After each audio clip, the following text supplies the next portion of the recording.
लम्मे पाओ और लम्मे पा के मियां नू वजाओ, मियां नू चित्र वजने ही वजने ने।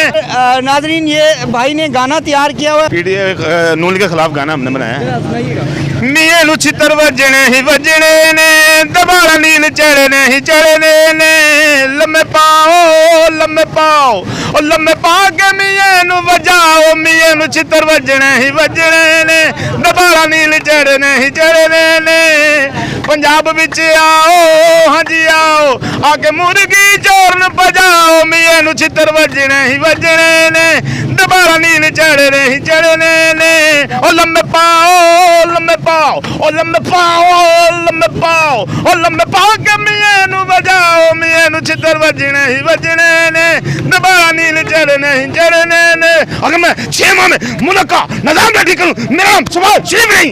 ऐसे बातें करने से कुछ नहीं होना, कुछ करके दिखाना है। कपड़े बेच के आटा नहीं आना और लेने लगी। खुदा के बंदो खौफ करो, हमारे मुल्क में सब कुछ है, इधर ही लेने लगी हैं। बाहर में आटा 2 नंबरी बंद करो, चोर बाजारी बंद करो, पटवारी हो अब तो होश करो।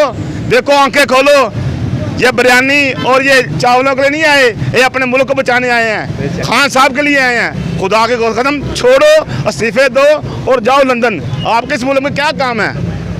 नवाज शरीफ शहबाज शरीफ के खिलाफ बोल रहे हैं आजकल, वो उठा रहे हैं बंदूक को, उठा लिया तो फिर वो गर्दन भी काट दे फिर भी बोलूंगा। इमरान खान जिंदाबाद।